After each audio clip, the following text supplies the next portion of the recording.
E iniciamos mais uma transmissão, que a gente faz todas as sextas-feiras na Rede Plá, trazendo informação de qualidade para que você tenha uma boa base de decisão. Hoje a nossa conversa é com o Frederico Kelber, e ele é produtor, trabalha com desenvolvimento, é engenheiro agrônomo, trabalha com desenvolvimento de produtos agrícolas e sustentáveis, e depois de uma longa história, montou a Verdurik. Nós vamos conhecer a história do Frederico hoje, trazendo para vocês que cultivam, para vocês que trabalham e gostam de informações de alimentos saudáveis, de técnicas, né, de plantio.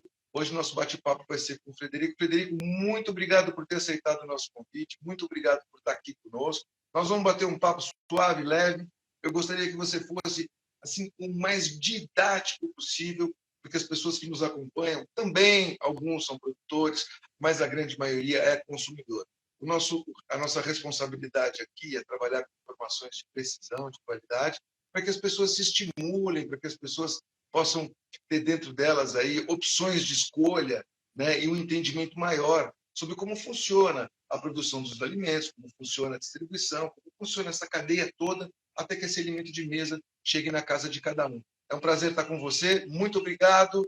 Cara, conta um pouco da sua história, conta um pouco como é que você chegou lá. Eu conheço um pouco a tua ficha técnica aqui, mas eu quero ouvir da tua boca, o gosto que você tomou, né, pelo cultivo de coisas saudáveis e tal.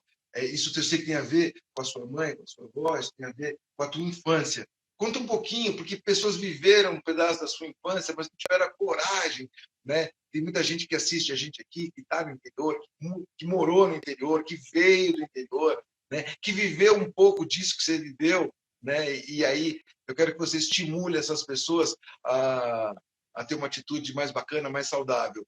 Muito bem-vindo. Eu quero ouvir um pouco a tua história. Obrigado, André. Então, vamos lá. Bom, a minha história, ela é bem longa, assim, vou tentar ser o mais sucinto possível. Então, sim, eu sou totalmente urbano, né? Agora faz 5 anos que eu sou rural. E a minha família toda também era urbana, né? Não tinha nenhum laço, nenhum vínculo com a zona rural. Meus avós não tinham sítios, nós não tínhamos essa ligação. Mas minha avó sempre gostava bastante de horta em casa. E ela morava com a gente, nós morávamos em uma casa na região metropolitana de Porto Alegre, na cidade de São Leopoldo. E esse contato com a horta, com plantas ornamentais, ela adorava, né? A minha mãe gostava bastante também. E eu acabava, como a minha mãe trabalhava fora, e a gente ficava muito com a minha avó, né? Eu digo a gente porque eu tenho mais 2 irmãos, então ela nos criou e eu ficava muito próximo a ela nos cultivos, no cuidado das plantas. E isso fez com que eu gostasse, né? Trabalhar, o contato ali com as plantinhas e tal. Durante a faculdade, me despertou muito para esse lado de produção de alimentos. Pera um pouquinho. Aí você teve essa cultura tal, essa coisa dentro de casa, e aí um dia você chegou e falou, cara, eu vou fazer agronomia, eu vou me tornar engenheiro, eu quero seguir com isso. Aonde que te deu essa virada? Onde que você sacou que era esse teu caminho? Não foi nada fácil, porque a agronomia não era o primeiro item da minha lista de profissões, né, de faculdade. Eu sempre gostava bastante de animais, então eu sempre de pequeno pensei, talvez veterinária, né? Mas na adolescência eu acabei me distanciando de contato com os animais e um pouco perdeu a graça de ir para esse caminho. E então veio a pergunta, o que eu vou fazer? Porque eu sempre quis veterinária e chegou a hora que não quero mais veterinária. Então, eu não sabia qual caminho eu ia tomar. Eu acabei fazendo alguns testes vocacionais e deu bastante para a área de engenharia, mas muito de engenharia de petróleo, de materiais, engenharia civil, nada com agronomia. Só que eu não me via trabalhando no concreto, né, na cidade.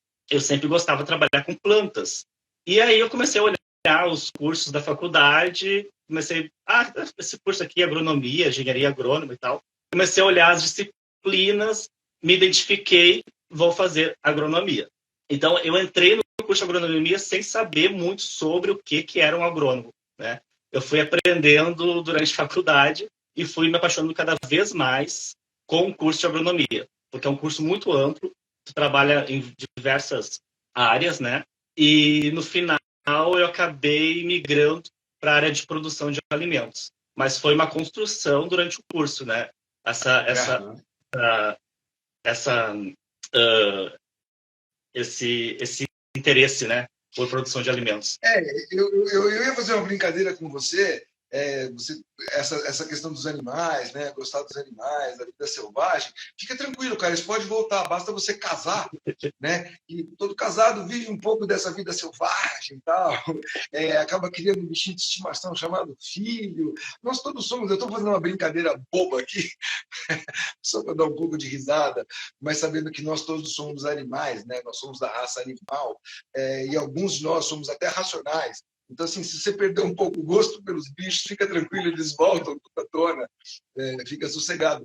As plantas dão menos trabalho, né, do que os bichos. Então, eu acho que você fez uma boa escolha, cara. Eu acho que você fez uma boa escolha. Eu estou brincando só. A gente vai brincar bastante. Aliás, assim, eu espero. Brincando, a gente vai tornando as coisas um pouco mais leves, né? E me fala uma coisa. É engraçado porque, assim, essa sua escolha, na minha opinião, ela tem a ver com é uma profissão relativamente nova, porque a engenharia não é...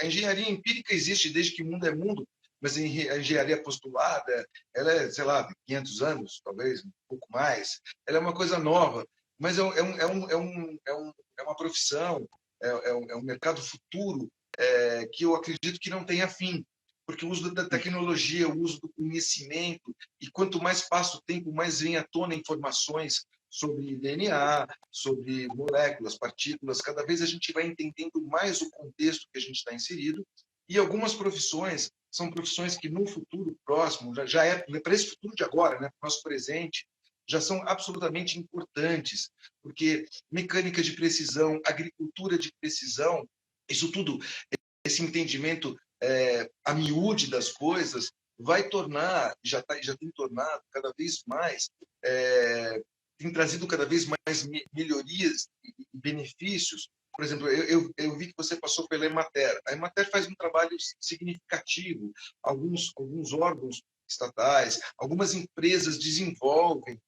A Emater também, ela é um berço de sementes, né? Ela desenvolve também técnicas, metodologias, né, de cultivo de sementes, para que aquela mesma semente ela possa ser reproduzida num outro momento, em uma outra latitude, em uma outra longitude, em uma outra condição de clima, de temperatura e pressão. Ou seja, tudo isso eu sei que é uma metodologia de precisão e que agora, nesse século XXI, onde a informação é a base de tudo, essa sua atividade, esse seu tipo de engenharia, ele vai ter um ganho muito grande, muito grande. Pesquisas têm sido feitas para desenvolvimentos incríveis, e só de estar inserido nesse contexto, Frederico, eu tenho certeza que você fez uma boa escolha, porque é um mercado que não tem como acabar, né? Enquanto houver ciência, enquanto houver a tecnologia e a gente puder usar tudo isso para um desenvolvimento maior, você não tenha dúvida que você está no caminho certo. Agora eu queria ouvir um pouco as tuas experiências de universidade. Como é que foi? Você começou aonde? Eu sei que você fez algumas pós-graduações, eu sei que você morou fora,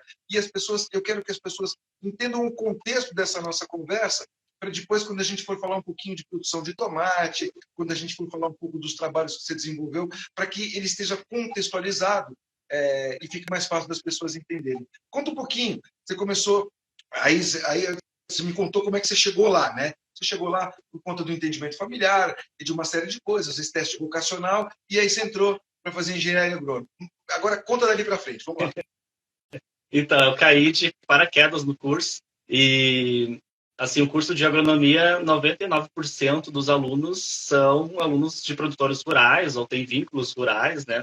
Teve alguma experiência, digamos assim, mais ligada ao campo, de forma mais forte do que a minha. Então, logo nos primeiros semestres, eu ficava um peixe fora d'água, literalmente, no curso, porque eu não tinha a base tradicional de cultivos. Eu não sabia como cultivar uma alface, uma aveia, uma soja, né? Eu não tinha esse conhecimento tradicionais das famílias, né, que ingressavam no curso. Então, foi bem difícil para mim a agronomia. Não foi um curso fácil, porque é um curso bastante exigente e multidisciplinar. Então, a gente trabalha não só com tecnologias, mas também trabalha com desenvolvimento social no campo, aspecto ambiental, né, manejo ambiental de incidentes e acidentes ambientais, né? Então, é um curso bastante exigente e com muita carga horária. Então, logo de início foi bem difícil para mim ter esse conhecimento, né? Basicamente via livros e artigos, porque eu não tinha esse conhecimento de casa, mas também, ao mesmo tempo, me impulsionou para ler cada vez mais, porque como eu não tinha esse conhecimento, eu tinha que buscar mais conhecimento, e isso fez com que eu me apaixonasse cada vez mais pelo curso. Durante a faculdade, eu sempre me inclinei para grãos, para grandes culturas, né? Nunca pensei no que hoje eu trabalho, que depois a gente vai conversar. Então, durante a faculdade surgiu a oportunidade de fazer intercâmbio, basicamente um ano antes de eu me formar, e na Espanha, né? Então, eu acabei morando um ano em Madrid, fiz a universidade lá, por 2 semestres, na Universidade Politécnica de Madrid, agronomia, né? E lá que eu tive o contato com agricultura orgânica, biodinâmica, agroecologia, porque antes, durante a faculdade, eu tive uma única disciplina que abordava de forma bem generalista, né? Mas foi esse contato lá na Espanha, com contato com muitos produtores rurais nessa linha, que me fez despertar que é possível produzir alimentos de forma não convencionais, né? Ó, eu queria fazer uma parte, eu queria fazer uma pausa para a gente não perder o que nós estamos falando agora, porque tem bastante produtor que assiste a gente aqui, aí depois a gente publica, tudo isso aqui a gente faz ao vivo e depois a gente publica isso nas nossas redes para que essa informação se distribua e chegue na pessoa certa, na hora certa, no momento certo. Então, eu queria que você desse um destaque, por exemplo, você foi descobrir na Espanha, você foi descobrir agricultura orgânica na Espanha. Conta um pouquinho como é que é a visão do europeu, do espanhol, acerca desse assunto. Como é que, quando você chegou lá, eles estavam mais adiantados do que a gente. Conta um pouquinho desse contexto que você foi descobrir lá e quando você chegou aqui, como é que foi o impacto? Conta um pouquinho disso, porque isso vai estimular algumas pessoas que estão nos ouvindo. A gente tem a impressão equivocada que tudo que acontece fora do Brasil é melhor do que acontece aqui. Isso é um equívoco que o brasileiro comete, porque a gente, sei lá, a gente é meio esquisitão, a gente não dá o nosso devido valor, né? Então a gente acha que tudo que vem de fora é melhor do que está aqui dentro. Eu não tenho exatamente essa opinião, porque eu conheço muita coisa boa que está aqui, que não existe em lugar nenhum do mundo. E eu diria para você que o nosso país é especial. Eu não vou dizer dos governantes, tá? Mas o nosso povo é um povo especial. Então, eu queria que você contasse um pouquinho do que você viu lá na agricultura orgânica e o que você viu aqui, traçasse um paralelo e mostrasse as vantagens e desvantagens que tem lá e aqui. Você é capaz de fazer isso para a gente? Sim, sim. Eu só queria ressaltar uma coisa. Durante a faculdade, como eu não tinha esse contato com agricultura e com redes de agricultores, eu era literalmente o guri de apartamento fazendo curso de agronomia. Então, tudo que me passava dentro, a faculdade que eu fiz é uma faculdade muito tradicional e com enfoque muito ao cultivo convencional, né? Então, embora houvesse uma linha, na época que eu fiz, muito pequena de agricultura orgânica, era uma linha muito deixada de lado pela instituição. Okay. Então, porque claramente havia agricultores orgânicos, havia produção orgânica na Grande Porto Alegre, mas como eu era inserido naquele mundo, essa informação não me chegava. Então, quando eu fui para... a gente não pode esquecer que Porto Alegre tem a maior feira de orgânicos da América Latina, o Rio Grande do Sul é um dos maiores produtores de orgânicos do mundo, né, de arroz orgânico, e tudo isso já existia na minha época de faculdade. Né? Exatamente. É o Volkmann, né? O Volkmann. Aliás, eu falei dele ontem, numa reunião, alguém perguntou assim, pô, mas o Brasil isso, o Brasil aquilo, existe produção em larga escala? Eu falei, cara, tem um cara no sul que produz arroz, o Volkmann é o maior produtor mundial de arroz orgânico, né? Existem alguns produtores aqui no Brasil, as pessoas pouco sabem e tal, mas são pessoas que fazem a diferença no mundo, né? E isso, nós como brasileiros, a gente deve ter orgulho de uma série de coisas que acontecem aqui, mas são muito poucos divulgados.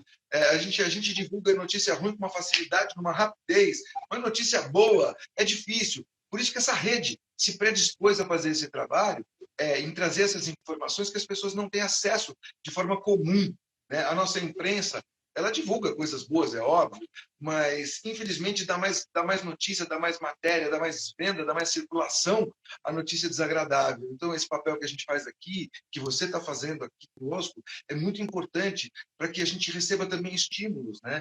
A nossa agricultura no Brasil, poucas pessoas sabem, mas o Brasil alimenta, a cada 7 pratos no mundo, um vem daqui, né? A gente alimenta, para cada 7 cidadãos do mundo, um é alimentado pelo Brasil. O Brasil tem um potencial absurdo de produção.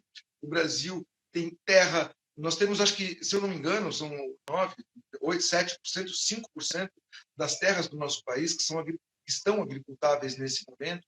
Existe muita terra, nossa terra é especial, nosso clima é mais ainda, né? Nós não temos aqui diferenças gigantescas, né? Como existem na Europa, como existem no hemisfério norte. Aqui, o nosso clima é mais ameno, é mais temperado, nós temos uma condição, por estar perto da região dos trópicos, uma condição especial, e a gente faz coisas especiais aqui, né?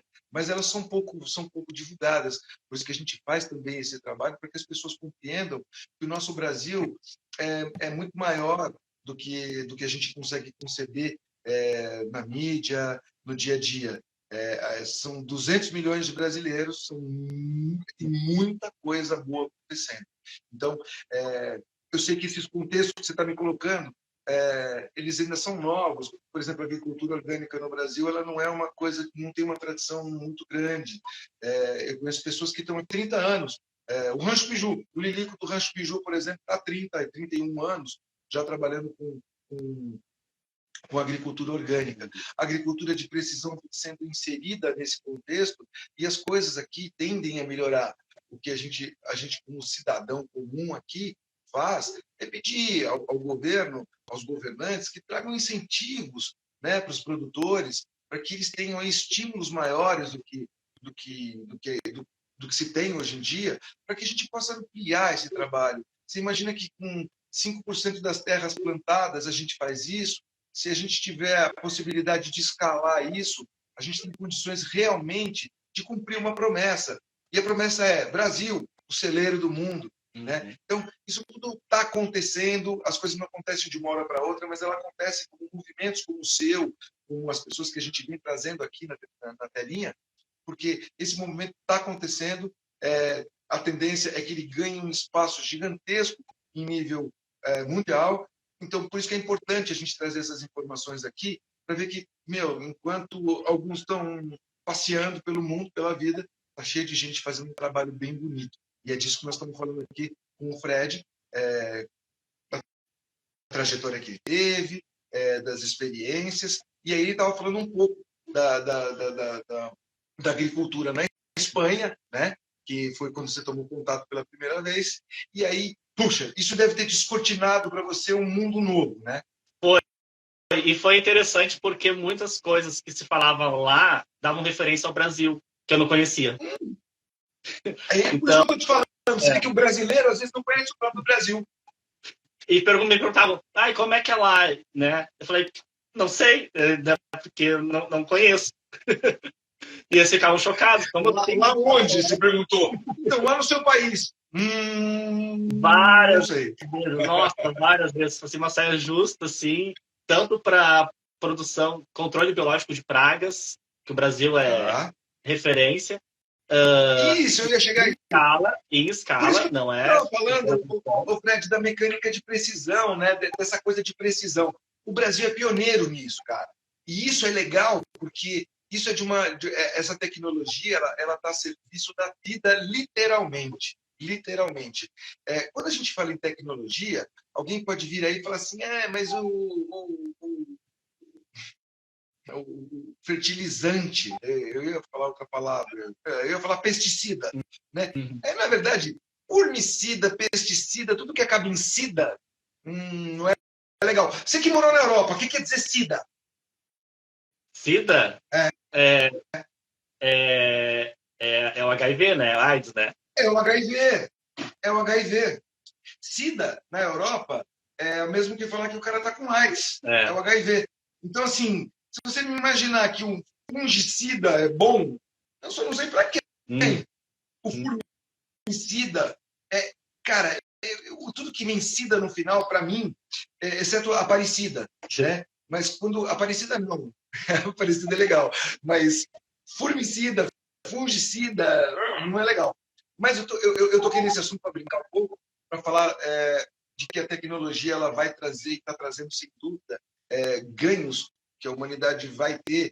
Esses ganhos eles não estão atrelados a dinheiro, eles estão atrelados à condição de vida, eles estão atrelados à saúde, eles estão atrelados à longevidade, a uma série de coisas que todos os alimentos, eu imagino, né? Desde que mundo é mundo e que algum ser superior presidiu a evolução de um alimento, como preside a evolução de uma raça, como preside a evolução de todos os átomos que permeiam tudo, porque tudo é recheado por consciência. Eu acredito que tudo isso tem um propósito. O homem, no seu ímpeto de ajudar na obra divina, ele transforma, e muitas vezes não com consciência, mas ele transforma a partir da inconsciência. A partir do momento que nós, como ser humano, como raça, a gente vai se conscientizando cada vez mais, sem dúvida nenhuma, que os nossos atos, em sequência dessa consciência, eles passam a ser melhores. E isso traz só para mim, como um ciclo que tem começo, meio e fim, ele traz a gente para um ponto inicial. A gente traz a gente para um ponto onde a gente pode sim usar essa tecnologia para replicar isso na base, na semente, não como um transgênico, por exemplo, que é uma transformação que a gente não tem estudos profícuos aonde ela vai dar no final. A gente não teve tempo para isso. Mas a transformação consciente de algo para que se mantenha a sua essência, isso sim é algo que o ser humano deve continuar cada vez mais.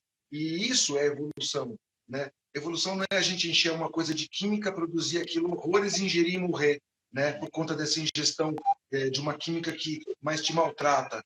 A gente deve trabalhar pela qualidade constantemente, mas sem perder a qualidade sempre em primeiro lugar, não a quantidade em detrimento da qualidade, mas sem dúvida que a ciência bem aplicada, ela vai trazer essa escala. Então, quando a gente fala em alguns agrotóxicos, toda vez que a gente falar em agrotóxico, a gente tem que parar e prestar atenção. É claro que a lei, ela trocou a palavra agrotóxico por fertilizantes, que eu acho que é uma sacanagem com a língua portuguesa, porque uma coisa é fertilizar a vida, por exemplo. Ninguém fertiliza nada com coisas que causem a morte, né? Então, eu não estou aqui atacando diretamente ninguém, nem nada, mas eu estou buscando despertar na consciência das pessoas um pouco mais de vida no sentido lato sensu. Eu, um dia, fazendo uma feira, como feirante, eu estava lá na minha barraca, vendendo meus produtos orgânicos, vendendo uma série de coisas. Parou uma pessoa e perguntou se aquilo era orgânico ou não. Eu disse que era. Aí ela perguntou o preço, naquele momento ela achou aquilo caro e disse que ia comprar o convencional. Aí eu falei da questão de saúde, falei de algumas coisas relativas ao bem-estar, à saúde e tal. Ela olhou para mim e falou assim: olha, eu já tenho não sei quantos anos e nunca morri porque comi isso, então não vou morrer agora se eu comer de novo. Claro, de uma forma generalizada, ela tinha uma certa razão, mas isso como um carro e um combustível adulterado, a longo prazo isso vai dar problema. As pessoas acima dos 50, 60, 70, elas já tiveram na sua base, na sua constituição lá atrás, uma alimentação naturalmente mais saudável, porque tudo isso é muito moderno, o uso dos fertilizantes, dos agroquímicos, isso é uma coisa que tem 30, 40 anos, né? Mas se você pensar em 60, 70 para trás, essas pessoas foram alimentadas com alimentos muito melhores do que a gente é hoje. Hoje, se você quer um alimento de qualidade, você procura um alimento orgânico, biodinâmico, ou seja, agroecológico, alimentos que não contêm esses traços de química que a gente não sabe onde vai dar. Fazendo um trocadilho bobo, o nosso presidente da República um dia brincou que não sabia no que podia dar algumas dessas vacinas, né? Se ia nascer um rabo de jacaré e tal. Foi super rechaçado sobre esse assunto, mas hoje em dia a gente vê que algumas mortes vêm em decorrência da vacina. Por quê? Efeitos colaterais que dão ao longo do tempo, que não eram possíveis ser medidos naquele momento onde iniciou a pandemia, então se precisava conter algo, e naquela contenção segurou bastante coisa, mas a curto e médio, longo prazo, a gente não sabe exatamente quais são os desdobramentos. E eu acredito que assim também foi com o processo de alguns fertilizantes agrotóxicos, que foram lançados no passado. Alguns médicos bastante renomados em consulta dizem, olha, eu não vou escrever isso no papel, mas isso pode ser muito proveniente do agrotóxico. Eu conheço pessoas que tiveram câncer na traqueia, aqui na região do laríngeo, e essas pessoas relataram que os próprios médicos disseram que isso podia vir a partir do consumo de alimentos com agrotóxico, porque é como se fosse um crime continuado, é como se fosse algo que você toma pequenas doses diárias daquele veneno que a longo prazo surtirão efeito. Então, a gente não faz muita conta quando come, é triste isso, porque a gente não tem esse hábito. Você não imagina quantas calorias você está consumindo naquele momento, naquele prato de comida, quantas calorias você consome no seu dia para saber se no final você emagreceu ou engordou. Agora, se a gente não faz isso nem com o básico, com o grotesco, imagina se a gente vai imaginar por alimento que está ali.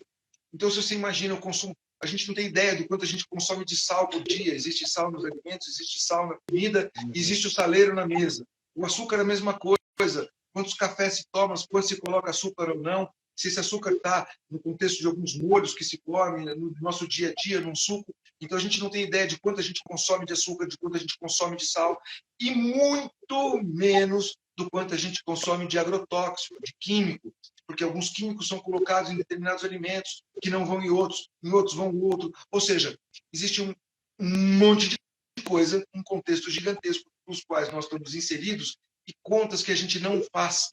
Então, conscientizar as pessoas disso é muito importante para que elas tenham a real medida interna, né, do que eu vou consumir, do quanto eu vou consumir.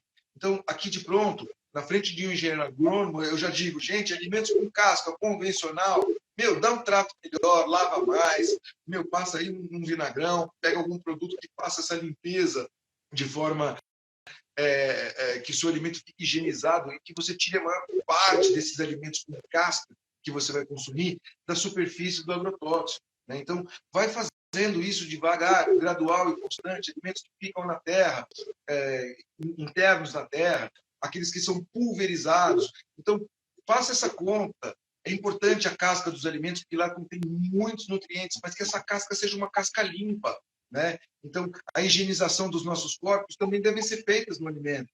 Então, esse tipo de coisa básica que a gente consome constantemente, mas não pensa constantemente nisso. Então, eu queria que você desse um toque, por exemplo, como engenheiro agrônomo, nos alimentos, por exemplo, que tem mais essa carga e que a gente não vê bactéria, vírus, fungo, nada disso é visto aos olhos nus, né? Mas está lá, acontece. Eu queria que você desse um toque para as pessoas nesse sentido, velho. Tá. Eu queria só botar uma pincelada aí. Volta. Sobre a tecnologia, né? A gente não pode esquecer que a tecnologia tem pacote tecnológico, né? O que é ofertado para os produtores é o pacote tecnológico sem a informação para ele saber qual tecnologia está ali aderida, né? A gente teve a Revolução Verde que apagou basicamente todos os conhecimentos, as informações que os agricultores tinham para produzir alimentos sem os fertilizantes químicos e sem os agrotóxicos, né? Então, teve uma perda muito grande dessa sabedoria ancestral e também a perda do empoderamento do agricultor, para ser totalmente dependente das grandes empresas, né? A gente tem todo o contexto que às vezes é usado em tecnologia de forma negativa, porque vem como forma de pacote tecnológico, né? E essa questão, o agricultor sabe exatamente, ele conhece a terra, né? Ele é o doutor do solo, o agricultor. Às vezes, muitas vezes, esse manejo que ele tem foi colocado, né, de forma bem agressiva por uma série de questões políticas, geopolíticas e do marketing, né, em cima dessa tecnologia, às vezes usado tipo marketing verde em cima de uma tecnologia que não é nada verde, né? Então é um assunto bem polêmico. E também sobre uma crítica também eu tenho com algumas tecnologias, quando a tecnologia, a forma como o que ela precisa para ser implementada. Então, por exemplo, a gente tem vários recursos minerais que é preciso para ela ser implementada, como os fertilizantes químicos, né? De onde vem esse fertilizante, né? Quem é que está extraindo, as condições desses trabalhadores se extraindo, né? A gente tem o lítio, que é um, um mineral que está escasso, claro, né? Pela quantidade de aparelhos eletrônicos que nós utilizamos. Basta ter uma bateria, você tudo, tem lítio. tudo, né? Então, agora os carros elétricos à base de lítio, mas esse lítio de onde está vindo, né? Então, vem Exato. assim, de que condições está sendo extraído. A gente vê crianças trabalhando com lítio, morrendo com câncer aos 15, 20 anos de idade, né? Então, é necessário ter também, eu acho que a consciência do próprio consumismo, né? Então, tecnologias são importantes, mas qual o ciclo de vida dessa tecnologia? Eu acho que isso é mais importante do que a própria tecnologia mesmo, né? Porque a gente já está no limite eu acho que não, a gente já passou do limite do planeta, né? Mas às vezes surge uma nova tecnologia, mas essa tecnologia depende de tantos minerais, de tantos recursos humanos também para ser produzida, e às vezes a escala dela é muito micro, né? Então, acho que tem que ter cuidado também quando a gente fala desses pacotes que se vestem como tecnologia, mas é um pacote somente para venda e abastecer uma cadeia de desigualdades, né? Digamos assim. Voltando no que eu te perguntei, eu queria que você desse uma dica para essa turma de como higienizar determinados alimentos para que elas tenham um pouco mais de qualidade no consumo deles. Sim. Então, tem algumas, principalmente frutas cítricos, né? Laranja, bergamota, eu chamo de bergamota, mas acho que é mexerica, né? Limão. Essas frutas cítricas, as frutas de inverno, a nectarina, o pêssego, a ameixa, a uva, a maçã, essas frutas vão muito agrotóxicos, muito mesmo, são as campeãs. O morango, né, framboesa, tem muitas aplicações de agrotóxicos semanalmente até ser embalados e chegar na mesa do consumidor. Infelizmente, grande parte desses agrotóxicos são agrotóxicos que não ficam só na casca. Eles entram um pouco na polpa dos alimentos, né? Então, o ideal é fazer essa higienização com bicarbonato e com vinagre. Por quê? Porque o pH, a acidez dos agrotóxicos é muito diversa. Uns são mais alcalinos, outros são mais ácidos. Então, se tu utilizar só o vinagre, tu vai neutralizar só os alcalinos. Se tu usar só o bicarbonato, tu vai neutralizar só os ácidos, né? Então, é importante utilizar os dois, né? Uma colherinha de bicarbonato e uma colher de vinagre. E aí Isso diluído numa bacia, em quantos litros d'água? Uma colherinha uma colher de sopa de vinagre e uma colherinha aquelas de cafezinho bem pequenininha de bicarbonato para 1 litro de água. Ok. Tá? Se botar mais água, eu acredito que não vai fazer tanta diferença no efeito. Então é importante ter essa proporção que vai realmente eliminar parte dos agrotóxicos. Não tira tudo. Por quê? Porque muitos têm adesivos na formulação do agrotóxico. Então, uma própria medida que, se desse alguma lavagem, por exemplo, uma chuvarada, tipo assim, aplicou o agrotóxico, deu uma chuvarada para essa água não tirar o agrotóxico da planta, né? Então, assim, não sai tudo, né? Não sai, mas sai uma boa carga, né? Principalmente das últimas aplicações, porque os que respeitam o período de carência, que seria a última aplicação, até o alimento chegar na mesa, não tiver quase nenhum resíduo, ou resíduos que, à luz dos conhecimentos atuais, não fariam efeitos, esse período de carência realmente degrada esse agrotóxico, esse tempo de intervalo, para ser consumido. Ainda vai ter agrotóxico na casca. Mas a grande maioria não respeita esse período de carência. Então, pulverizou hoje de tarde, de madrugada colhe, embala, vai para o Ceasa, vai para o mercado, 2 dias depois está consumindo aquela fruta com muito agrotóxico. Então, essa higienização é importante fazer, porque vai reduzir, de fato, a carga de agrotóxico. Agora, essas frutas em especial, eles aplicam um agrotóxico que não fica na casca. Ele vai ficar ali um pouco daquele bagaço ali, aquela parte um pouco mais branca da fruta, entre a casca e a fruta, aquela partezinha ali, eles ficam ali. Eles são mais persistentes, né? Então, nesses casos, por exemplo, vou descascar uma laranja e vou usar a casca da laranja para fazer um chá ou um suco. Não utilize, descarte, né? Pêssego, ameixa, eu recomendaria descascar também. Deixar porque, embora a casca seja importante, onde tem o maior número, são frutas que vão muito agrotóxicos persistentes, que não ficam na casca. Você quer ver, Fred? Um exemplo besta é quando você pede um guaraná com laranja, uma Coca-Cola com uma rodela de limão. Né? Essa rodela de limão, essa casca desse limão inserida na sua Coca-Cola, por exemplo, essa casca da laranja inserida mergulhada no seu guaraná, não importa, eu dei como exemplo o refrigerante, mas é esse químico diluindo na sua água e você ingerindo. Pode parecer radicalismo da minha parte, mas pensa aí você de forma racional, né? Se isso tem uma certa razão. E pensa que se isso tem uma certa razão, você pode tomar doses pequenininhas também de veneno todo dia. Né? Já que não vai fazer mal, já que é normal, dá para tomar um pouquinho de veneno todo dia. Não sei. Pensa bem aí.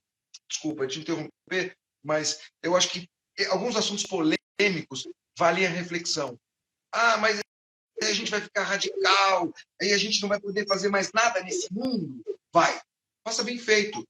E tudo fica disponível. Né? Agora, quando a gente faz uma coisa mal feita, o resultado final não é legal. Então, assim, presta atenção no que o Fred acabou de falar, porque esses alimentos que ele acabou de descrever, aonde está oculto, o inimigo, a bactéria, o fungo, o fungicida, o nome que você queira dar, está lá. Está lá. Isso, por decurso de prazo, por quantidade, de pouquinho em pouquinho, se de pouquinho em pouquinho a galinha enche o papo, de pouquinho em pouquinho a gente se envenena. Né? Então, vamos tirar um pouco isso no que a gente puder. Né? Eu não estou dizendo que todo mundo, mas o André está falando isso, ele come alimento orgânico. Não, eu não como tudo orgânico. Não existe tudo disponível de forma orgânica, até porque o alimento orgânico ele respeita a sazonalidade. Então, não dá para comer qualquer coisa a qualquer tempo no mundo orgânico. Dá para fazer isso se isso foi feito numa estufa, cheio de produtos químicos que mantém lá quimicamente aquela planta e tal, e desenvolve ela como alguém que está na UTI respirando por aparelho, e vai ficar respirando anos por aparelho, porque algo mantém aquilo, que não é uma vida biológica. Assim são os alimentos com agrotóxico. Então, eu digo para vocês, assim, sem radicalismo, faça na medida do possível. E no que não for possível, faça uma boa asepsia, faça uma boa limpeza desse alimento para que você ingira cada vez menos agrotóxico. Este é o grande apelo.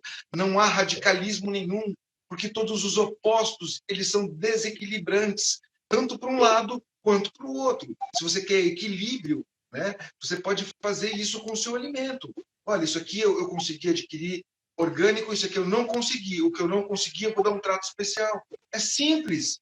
É simples. Eu lembro que um dia eu forneci um alimento orgânico para um restaurante e junto eu acho que foi um bichinho, foi uma minhoquinha, qualquer coisa. E o cara mandou a foto, brabo pra caramba, porque tinha ido aquilo. Aquilo para mim foi uma alegria e uma tristeza. A alegria foi, puxa, se tem esse bichinho, é porque não houve nada que matasse o bicho e a planta está linda, né? A parte triste é que ele não tinha compreendido aquilo, né? Então, esse mundo nosso, ele é cheio de coisas muito legais. Basta a gente ter olhos para ver, né? Então, bom, eu me desvirtuei um pouco com você, e eu tinha feito uma pergunta para você com relação à tua... Não, na verdade, eu ia fazer uma pergunta para você com relação à tua pós-graduação. Foi aonde te levou para o cultivo de grãos? E eu queria entender um pouquinho dessa jornada, porque você se especializou nessa área de grãos, não é? Sim, mas eu, no último ano da faculdade, eu praticamente só fiz disciplinas de grãos, soja, milho, trigo, arroz, com o intuito de cultivo convencional. Ainda A mente não estava preparada para o mundo orgânico aí. Não estava ainda. E daí eu trabalhei realmente com trigo, que é uma das culturas que vai bastante agrotóxicos, né? E o Rio Grande do Sul, Paraná, Santa Catarina produz trigo, né? Aqui no Brasil. Mas eu trabalho especialmente com armazenamento desses grãos, né? E ali eu vi a quantidade de agrotóxicos que eram inseridas nesses silos, né? Nesses grandes armazéns que ficam ali o trigo, né? Os grãos soltos, né? E eu tinha amigos que faziam as análises, né, químicas dessas amostras. Por exemplo, chega uma carga de caminhão que vem lá do produtor de trigo, deixa no silo. Quando entra no silo, já coloca um agrotóxico ali, que é a fosfina, que é um agrotóxico específico que é um gás, né? É um gás. Que ele vai entrar em a massa de grãos e vai matar tudo que tem ali vivo, né? Inclusive, quando aplica, tem que ter uma quarentena na área, porque mata até pessoas se estiverem respirando aquele gás, né? Pessoal, isso não é um filme de terror. Nós estamos ouvindo um engenheiro agrônomo contando um pouco como funciona esse processo. Parece filme de terror, não tenha medo, mas também não se envolva nesse horror, né? Então, desculpa te cortar, mas... Não, exatamente. Só que as pessoas que estão trabalhando ali já estão ali na normalidade. Então, assim, vai ser aplicada a fosfina, tem que ficar 4 horas fora do estabelecimento para que seja degradado todo aquele resíduo. E segue o baile, né? Segue o fluxo. Se eu fosse fazer um desenho, uma caricatura, eu colocaria um bonequinho super armado com a fosfina na mão, né? Sabe o Terminator? Mais ou menos isso. E assim são os agrotóxicos. Você não vê, mas ele te mata rapidinho, não. É uma coisa... É tipo cigarro. Ele mata ao longo do tempo. Você fuma um cigarro e morre. O agrotóxico é a mesma coisa. É uma morte lenta. Na verdade, vai parecer radicalismo da minha parte. Essa morte lenta. Gente, não é radical. Mas se não é bom, não tem também que polarizar se não é bom porque deveria ser. Não é bom e ponto. Só. Isso não é radicalismo. O que é bom, o que não é bom. É simplesmente um conceito de valor. Só. Está escrito aqui, eu vou ler para você. O Augusto colocou um treco aqui. Entrevistamos o produtor Edivaldo, que trabalhava com agrotóxicos. E teve um filho com microcefalia. Os médicos atribuíram com o contato às químicas. Assim, o Edivaldo falou isso aqui. O Augusto lembrou, escreveu aqui para mim. Né? O Edivaldo falou isso. Ele é uma testemunha viva, né, de que o filho teve microcefalia devido ao uso dos químicos. Então, não sou eu não estou aqui para brigar com a indústria química, eu estou aqui para conscientizar cada vez mais, cada um de nós e a mim mesmo, de que tem práticas que a gente pode ter no nosso dia a dia que vão fazer toda a diferença. Né? Qualidade de vida, todo mundo quer viver bastante, mas vocês querem chegar lá como? Eu quero chegar no final com saúde. Né? A Rita Lee cantou isso aí. Quero mais saúde. Eu me cansei de mudar de opinião. Como ter um mundo melhor. Então, mas para você ter um mundo melhor, faça dele nas suas atitudes, nas suas escolhas. Né? O legal é você ter saúde para poder fazer tudo o que você quer na vida. E essa saúde passa pela ingestão de um alimento saudável. Não é muito complexo, não precisa ser gente para entender isso, basta falar a mesma língua que eu, ter um pouquinho de raciocínio coerente e ligar esses pontos. Agora, não dá para fazer isso. Dá, faça a asepsia nos alimentos. Eu estou batendo nessa tecla para não achar, puxa, esse pessoal aí é radical. Não, não é radical. O PLA seria um produto livre de agrotóxico em algum nível. Em algum nível. E que esse nível se reduza a zero. Mas é como quem quer parar de fumar, quem quer parar de beber. É um pouquinho por dia, até que se cesse tudo isso. É um pouquinho por dia, onde você troca um alimento por outro, onde o outro que você não trocou, você faça uma excelente asepsia nele, e aí, ao longo do tempo, você vai ganhando qualidade de vida. Isso faz toda a diferença. Certo? Não, certo, né? E tem outra coisa agora. Ontem saiu uma notícia aqui no Rio Grande do Sul, uma cidade no noroeste do estado, que é São Luís Gonzaga. E o IBAMA apreendeu, não lembro agora o volume, mas apreendeu um certo volume de agrotóxicos falsificados e ainda com princípios ativos, né? Os ingredientes daquele agrotóxico contrabandeados. Né? Então, ou seja, é um agrotóxico que não é legal. Crime em cima de crime, em cima de crime.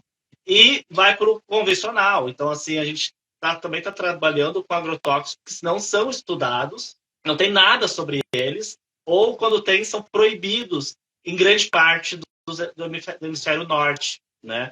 Então... Eu queria lembrar uma brincadeira que eu fiz com você agora há pouco, da vida selvagem, dos bichos, da família e dos filhos. Né? Provavelmente esse animalzinho que conseguiu fazer toda essa carreira meteórica no crime, falsificando um agrotóxico, cara, é muita burrice, é muita tosquice.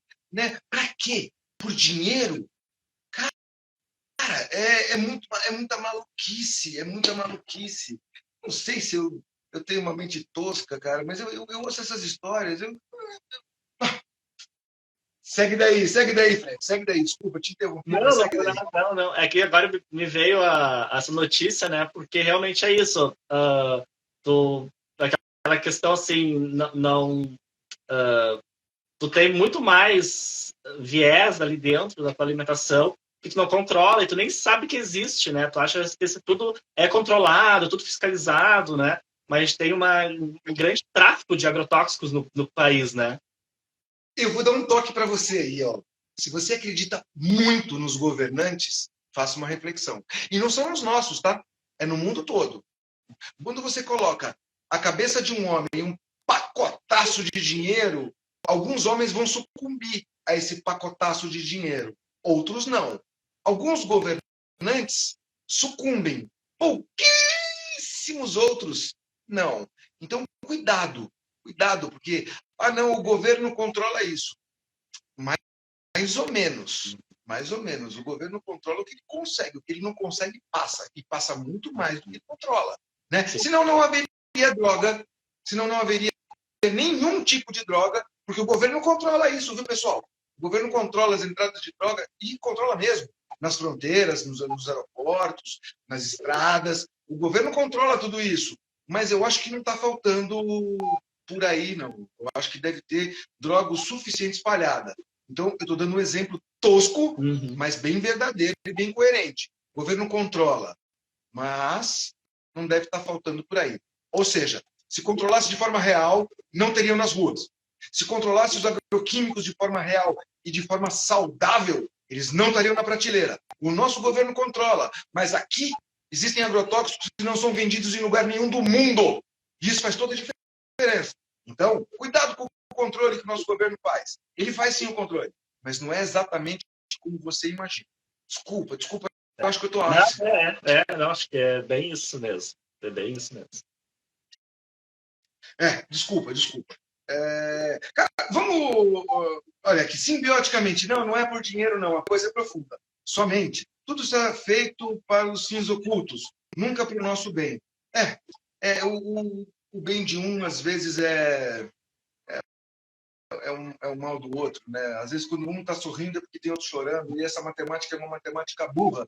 Porque, segundo um cara que pisou aqui na Terra chamado Jesus, diz que todos nós éramos um só, né? Espalhados em unidades de eus, por cada um de nós.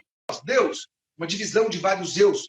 Então, ele coloca a gente todo na mesma condição de filhos do Pai e filhos do um, onde todos formam a soma de um.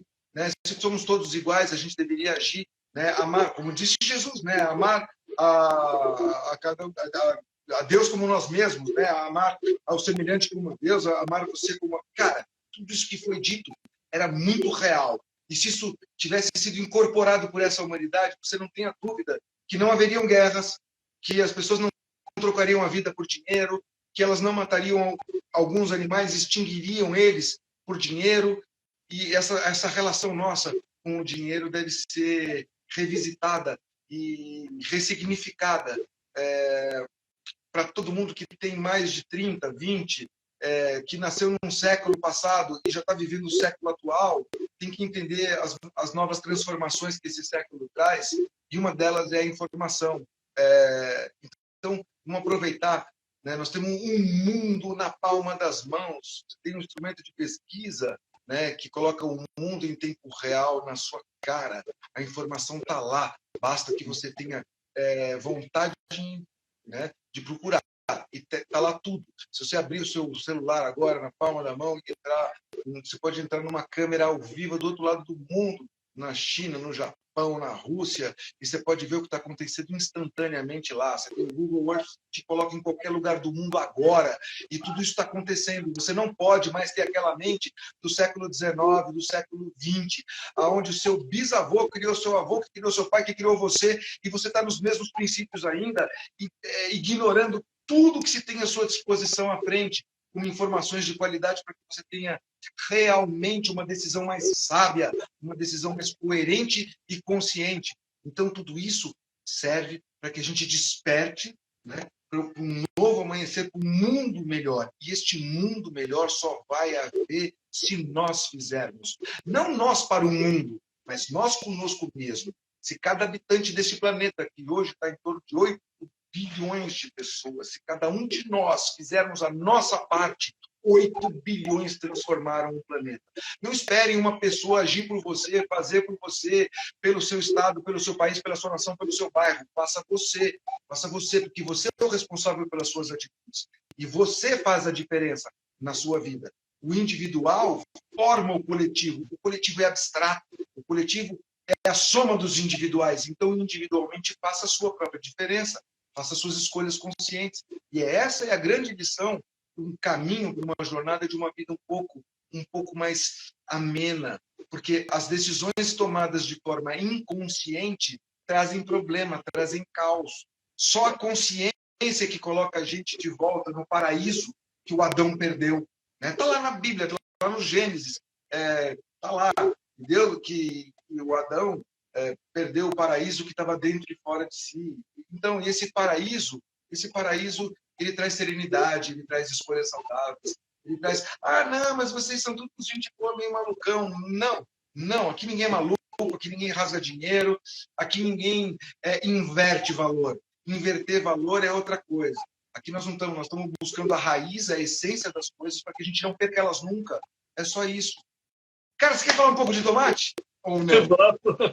Fala um pouco. O tomate é um dos alimentos que mais tem agrotóxicos, né? Naquela lista lá, eu falei só frutas, mas dentro das hortaliças nós temos o tomate. O tomate é campeão e, inclusive, de tudo que tu imaginar tem no tomate, né? Então tem fungicida, herbicida, todos os cidas estão no tomate. E o tomate foi, assim, um divisor de águas para mim, porque eu nunca tinha trabalhado com hortaliças. É uma cultura, o cultivo, né, do tomateiro. É muito difícil no orgânico. No convencional é difícil, não tem seus desafios. No orgânico é mais difícil ainda mais quando tu quer produzir em escala, né? Então eu tive que buscar esse conhecimento, que eu não tinha esse conhecimento de produção, né? Deixar bem claro, né? A gente se forma na agronomia, a gente tem as bases como a planta cresce, se alimenta, né? Mas, assim, as tecnologias de crescimento, de essa planta plantar e tu colher, isso é muito na prática, né? É a tua experiência. Então, eu busquei essa experiência com outros produtores de tomate, só que o orgânico é aquela coisa, cada propriedade é única, né? Cada produção é única. Então, não tem como tu replicar exatamente a técnica, porque teu solo é diferente, teu clima é diferente, os organismos que estão na tua lavoura são diferentes, né? Então, ele é bem complicadinho, mas, claro, o resultado depois que tu colheu o tomate é assim, é inesquecível, porque tu fez o impossível, digamos assim, né? Colher tomate nesse sistema que é uma.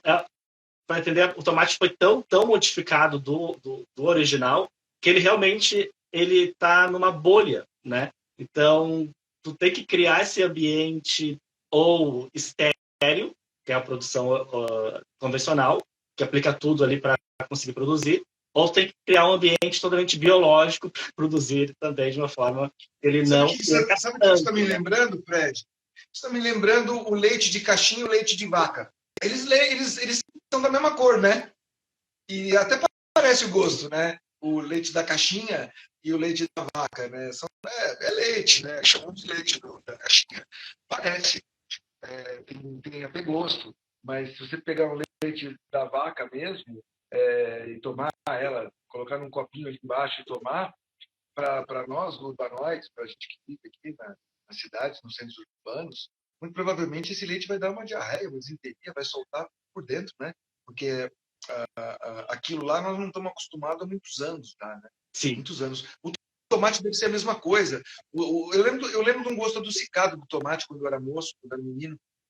Esse gosto adocicado hoje, só se você puser açúcar, né? Não sei. É. A gente entrou um pouco no tomate, mas, cara, eu acho que me perdi um pouco de tempo. São 3 para meio-dia. Nossa. E meio-dia a gente. Foi muito rápido. E ao meio-dia a gente encerra. Eu vou te pedir uma gentileza, meu irmão. Eu queria que você deixasse uma mensagem para quem está nos ouvindo ao vivo, quem nos ouviu, e quem vai nos ouvir ao longo do tempo, porque isso vai ser publicado e a gente vai deixar lá para que as pessoas acessem. Então, eu queria que você deixasse uma mensagem do fundo do teu coração, o que teu coração mandar. Aqui é palco para você dizer. Deixar uma mensagem para quem nos ouviu agora, ao vivo, e quem vai nos ouvir ao longo do tempo.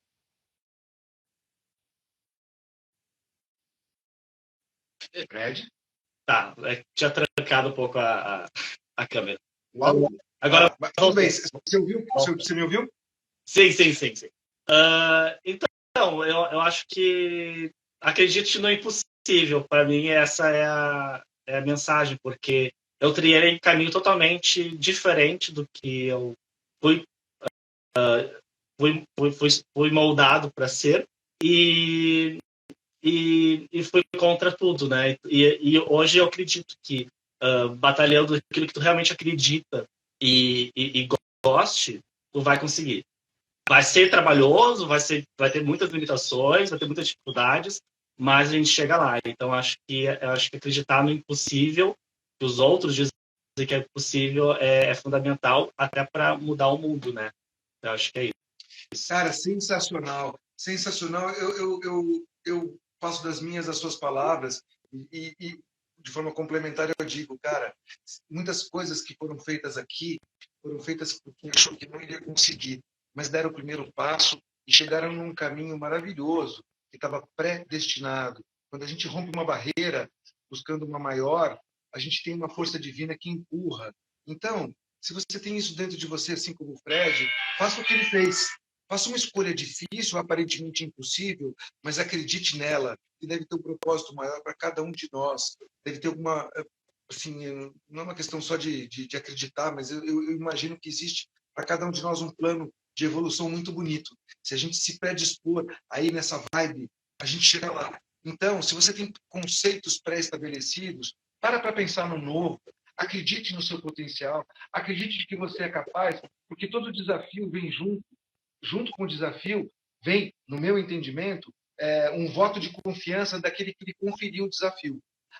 O Criador, que te conferiu esse desafio, ele só te deu porque ele acredita que você é capaz. Então, faça o que o Fred falou, acredite nesse impossível e faça a sua própria transformação, no que quer que seja, né? No consumo de um alimento, num pensamento, num sentimento, numa atitude, no seu dia a dia, né? Seja melhor por você, porque quando você for melhor por você, você faz um mundo melhor. Bom, com isso, eu agradeço profundamente você, Fred, agradeço a todos vocês que estiveram conosco. Eu desejo para todos vocês um bom restinho de sexta-feira, um excelente final de semana, abençoado para todos, sabendo que a semana que vem, se Deus permitir, aqui estaremos com vocês às 11 horas, trazendo informação de qualidade. Fred, muitíssimo obrigado a todos vocês que estiveram conosco. Um bom final de semana.